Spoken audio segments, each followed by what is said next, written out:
The crystalline spires of Station Nexus gleamed against the backdrop of swirling nebulae, its transparent walls refracting starlight in mesmerizing patterns.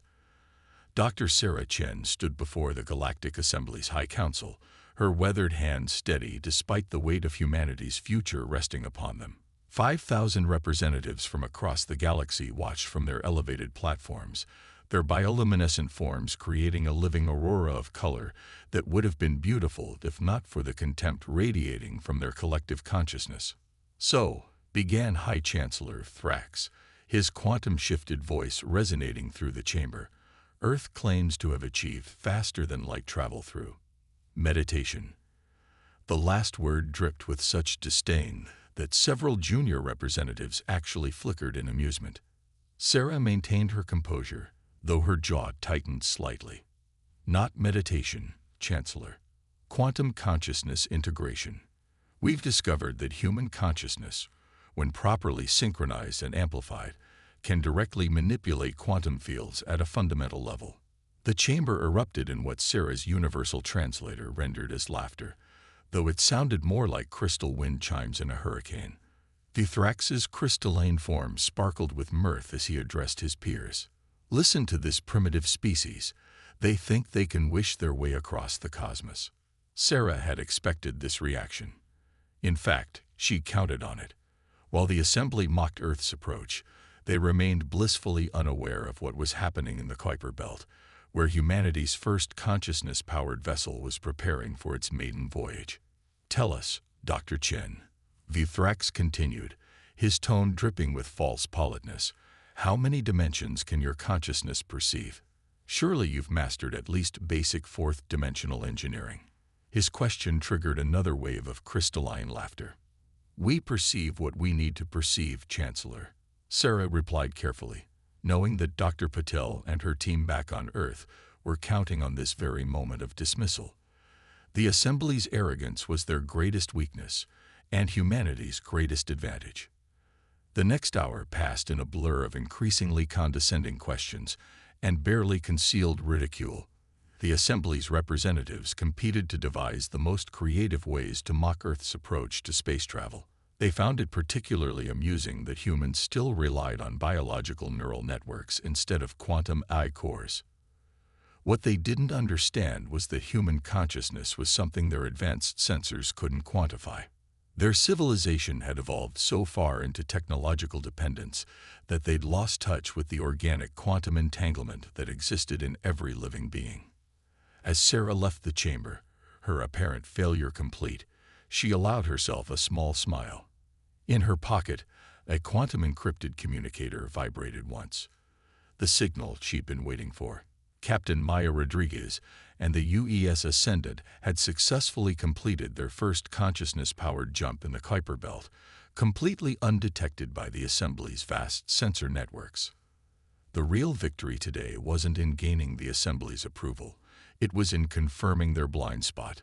They were so convinced of their technological superiority that they couldn't conceive of a different path to the stars. They had never considered that consciousness itself might be the key to unlocking the universe's deeper mysteries. As her shuttle departed Station Nexus, Sarah watched the crystalline structure recede into the distance. Soon enough, the Assembly would learn the truth about human potential. But by then, it would be too late to stop what humanity had set in motion. In the depths of space, something ancient was stirring. Something that even the Assembly's advanced technology couldn't detect. Something that only consciousness could perceive. And when that threat emerged from the darkness between the stars, humanity would be ready.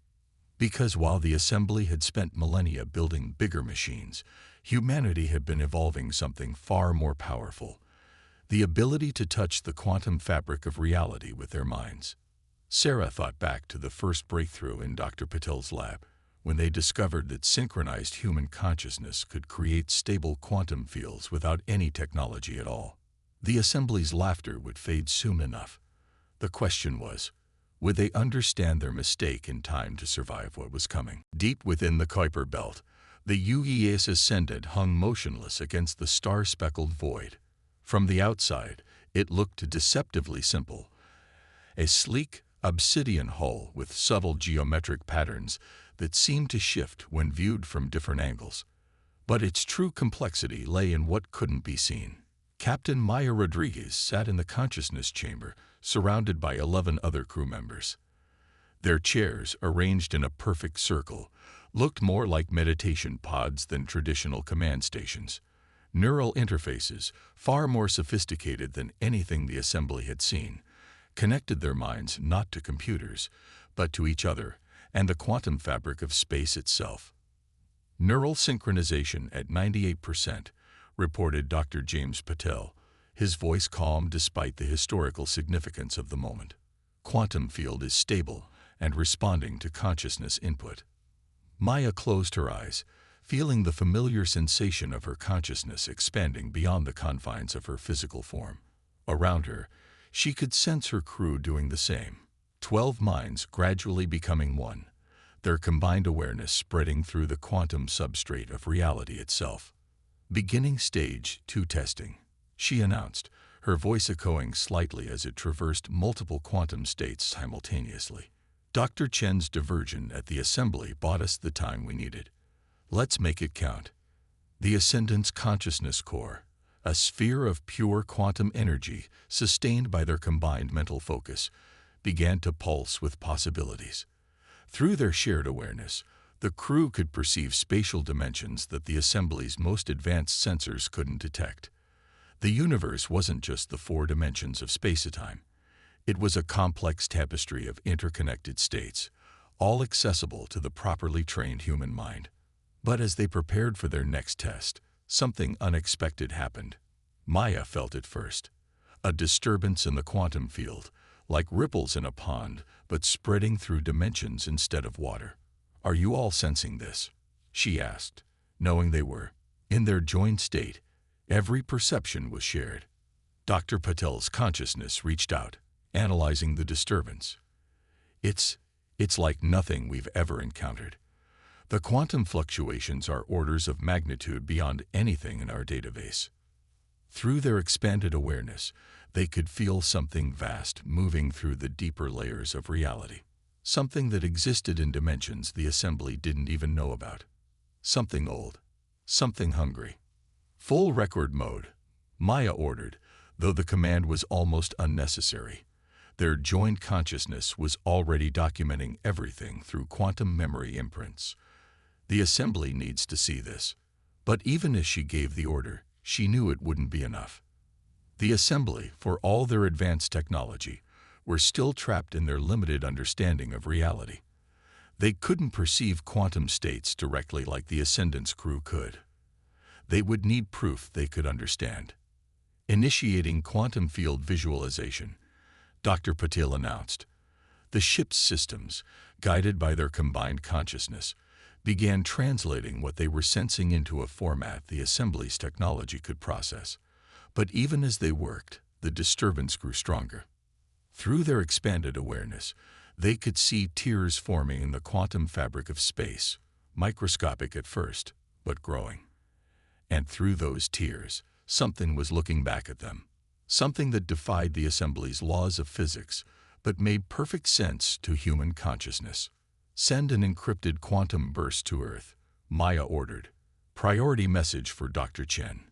Tell her," she paused, choosing her words carefully. "Tell her we found what evolution has been preparing humanity for. The assembly's ridicule doesn't matter anymore. We're about to face something their technology can't fight." As the message was sent, the tears in reality grew larger. The Ascendant's crew maintained their consciousness link, watching as ancient horrors began seeping through from dimensions beyond the assembly's comprehension. Humanity's path to the stars hadn't been about catching up to the assembly's technology. It had been about preparing for this moment. The silent revolution of human consciousness was about to become the galaxy's last line of defense, and somewhere in the assembly's crystalline halls, Dr. Sarah Chen was preparing to show them just how wrong they'd been about humanity's potential. The assembly's Grand Archive, a space station that housed the collective knowledge of 1,000 civilizations, vanished in an instant. There was no explosion, no debris field. It simply ceased to exist, taking with it 10 million minds and the wisdom of eons. The assembly's sensors recorded nothing. Their quantum AI cores could offer no explanation. It was as if a hand had reached through dimensions they couldn't perceive and simply erased it from reality. It was the third such disappearance in a week. High Chancellor Thrax's crystalline form had lost its luster, stress fractures appearing in his usually perfect surface as he addressed the emergency session of the assembly. The Nexus Defense Fleet reports similar anomalies in the Carina sector. Entire solar systems are going dark. Our most advanced detection systems can't even. His voice trailed off as Dr. Sarah Chen walked into the chamber, uninvited and unannounced. Behind her strode Captain Maya Rodriguez, still wearing her consciousness interface circuitry. The assembly representatives buzzed with indignation at the breach of protocol, but their protests died when they saw the holographic display materializing above Chen's palm. "This is what you can't see," Sarah said, her voice cutting through the chamber's anxious atmosphere. The hologram showed reality itself tearing open, but not in the 3 dimensions the assembly could perceive. The tiers existed in quantum spaces, in layers of reality that the assembly's technology had never detected. "Impossible," whispered Thrax, but there was fear in his harmonic voice now. "Our sensors are the most advanced in known space. If these tiers existed, we would detect them." "Your sensors look for what you expect to find," Maya replied, stepping forward. "You built machines to detect machines. But these entities aren't machines. They're conscious beings that exist in quantum states your technology can't comprehend." The hologram shifted, showing the Ascendant's recording of their first encounter. The assembly representatives recoiled as they saw reality itself being peeled apart by vast, incomprehensible forms that seemed to exist in multiple states simultaneously. "3 months ago, you laughed at our approach to space travel," Sarah continued. "You mocked our focus on consciousness over technology. But while you were building bigger engines and better computers, we were evolving our minds to perceive the quantum nature of reality itself." Another station disappeared, this time close enough to Station Nexus that the representatives could feel the quantum disturbance ripple through their crystalline forms. Panic began to spread through the chamber. "The entities you're facing exist primarily in the quantum substrate of reality," Maya explained, her voice steady. "They don't attack your ships and stations with weapons. They simply shift them into quantum states where they no longer exist in our dimensional space. Your technology can't fight them because your technology can't even perceive the dimensions they operate in." The Thrax's surface had become completely clouded with stress patterns. "If what you're saying is true, if these beings truly exist beyond our ability to detect them, then how can we possibly defend ourselves?" Sarah's expression remained neutral, but there was a hint of satisfaction in her voice. "The human mind, properly trained and amplified, can perceive and interact with quantum states directly. We don't need sensors to detect these entities. We can feel them. More importantly, we can fight them." The hologram changed again, showing the Ascendant engaged in what could only be described as quantum combat. The ship, guided by its consciousness-linked crew, shifted through multiple states of reality simultaneously, matching the entity's dimensional movements. Where assembly ships would have been helpless, the Ascendant could actually engage these beings on their own level. "We've developed a defense," Sarah announced, "but it will require the assembly to accept something your technology can't measure or quantify: the power of human consciousness." Another station vanished, closer this time. The quantum ripples were getting stronger, the tiers in reality spreading faster. The entities were no longer just attacking. They were beginning a full invasion of normal space. "You have a choice," Maya said, facing the assembly.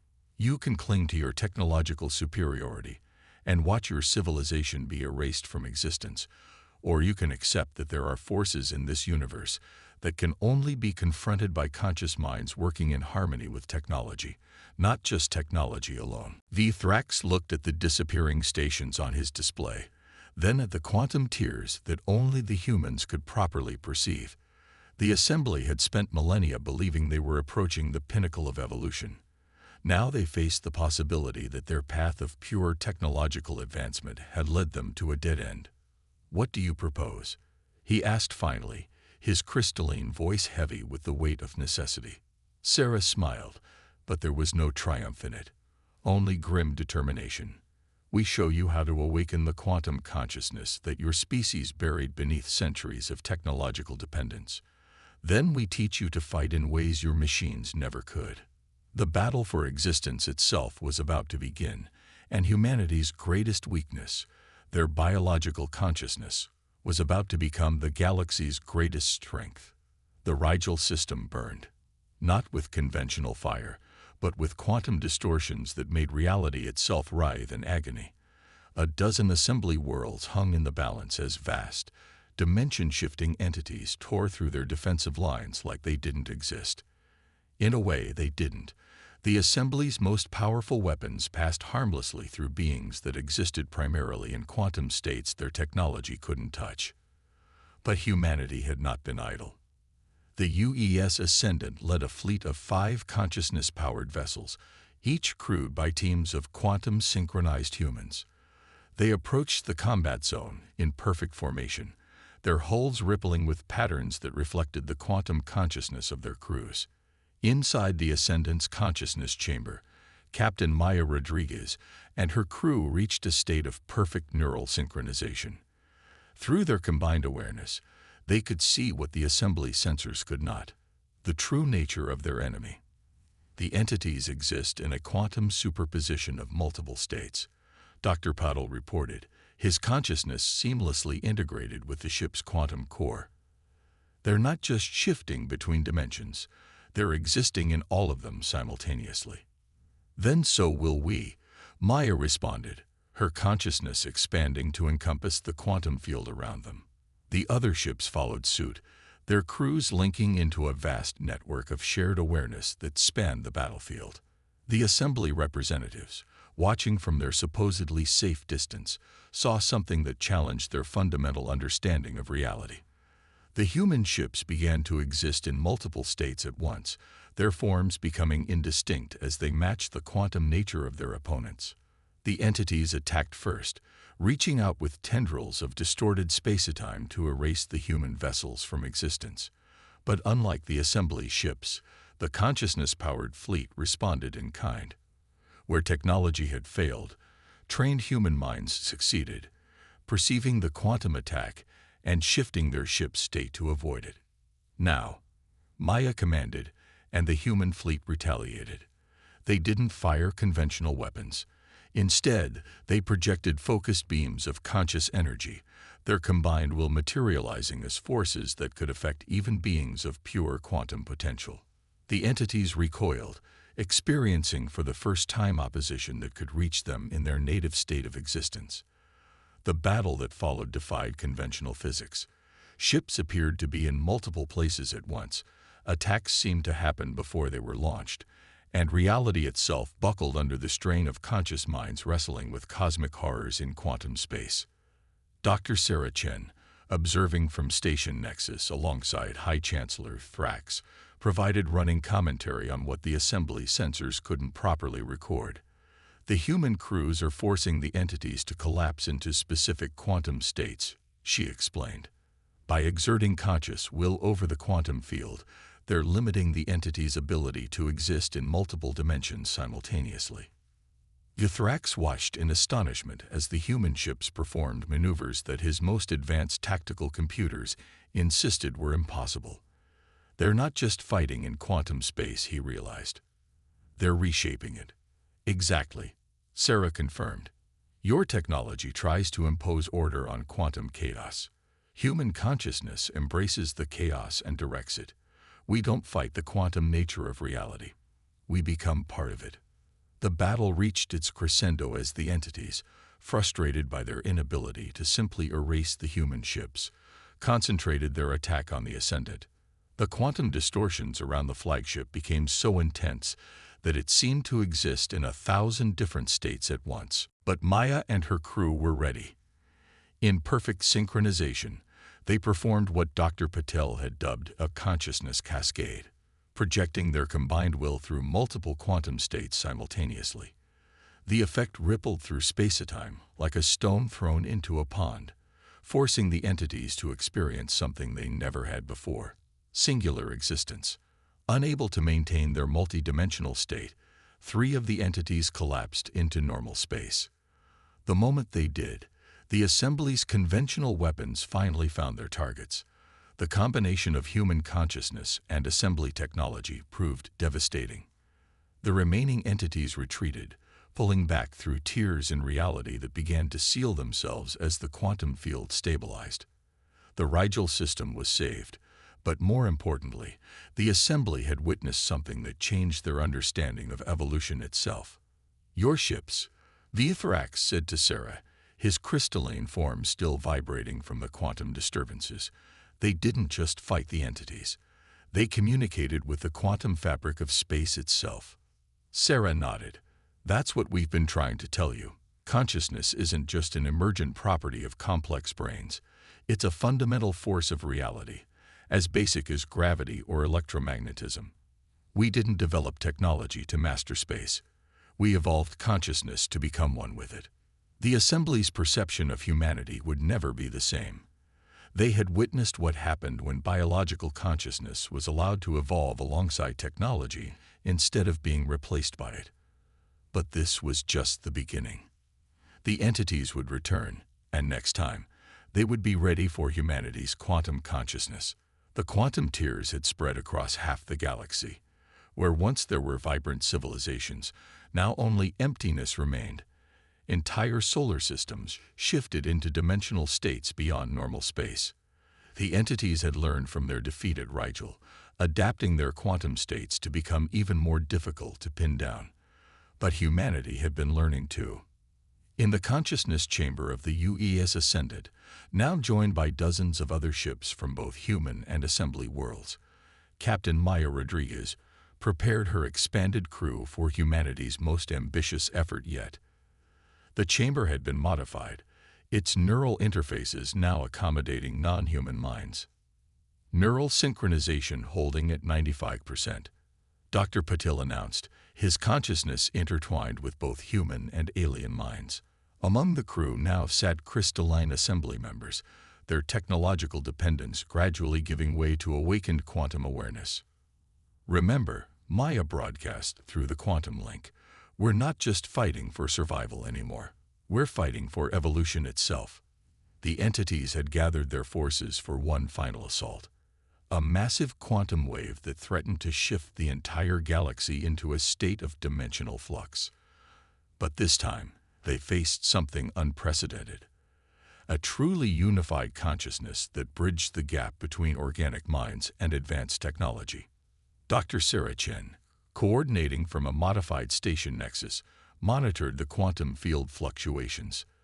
"The entities are attempting to exist in even more quantum states simultaneously," she reported. "They're trying to spread themselves so thin across dimensions that we can't force them to collapse." "Then we adapt," Maya responded. Through the expanded consciousness network, she could feel the assembly crews beginning to understand. Their crystalline forms, once purely physical, now resonated with quantum potential. They weren't just using technology anymore. They were becoming something more.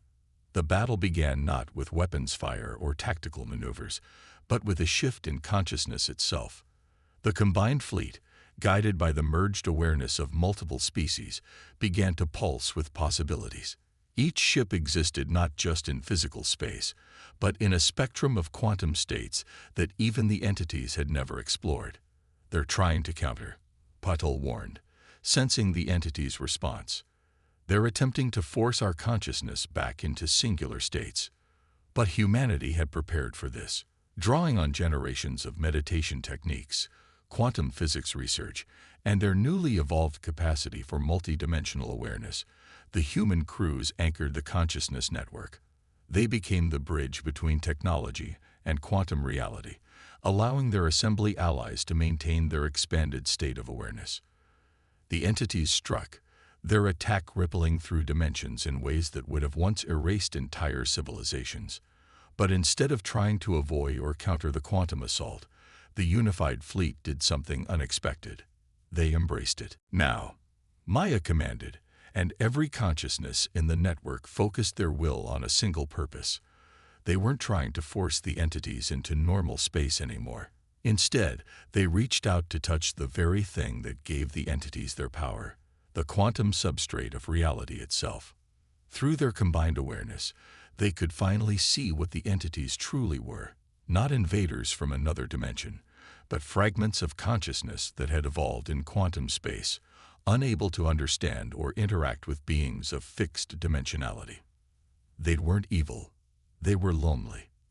The revelation rippled through the consciousness network. The assembly members, their quantum awareness now fully awakened, were the first to understand the implications.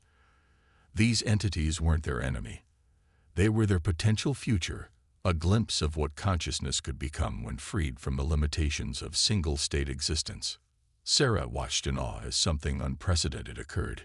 The unified fleet, pulsing with the combined consciousness of multiple species, began to resonate with the entity's own quantum frequency. They weren't fighting anymore. They were communicating. We're not forcing them to collapse, Maya realized. Her consciousness expanded to its fullest potential. We're showing them how to exist in both states at once. Just as we learn to expand our consciousness into quantum space, we can teach them to touch normal space without destroying it. The quantum tiers began to heal, not through force or technology, but through understanding. The entities experiencing for the first time contact with consciousness that could comprehend their existence began to shift their own awareness. They learned to exist in harmony with normal space rather than erasing it. High Chancellor Thrax, his crystalline form now shimmering with quantum potential, addressed the assembly. We thought evolution meant replacing biology with technology. We were wrong. True evolution is the synthesis of consciousness, technology, and quantum reality itself. The battle for existence became instead a transformation of existence. The galaxy would never be the same. But then, evolution wasn't about staying the same. It was about becoming more than you were, about finding new ways to exist and understand and grow. As the quantum field stabilized, bringing together entities and organic life in a new form of existence, Sarah thought back to that first meeting with the assembly, when they had laughed at humanity's approach to space travel. They had thought consciousness was a limitation to be overcome.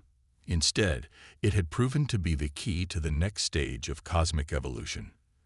The universe, they had learned, wasn't just a place of physical laws and technological advancement. It was a vast field of conscious potential, waiting for minds evolved enough to perceive and interact with it. Humanity hadn't just saved civilization. They had helped it take its next evolutionary step.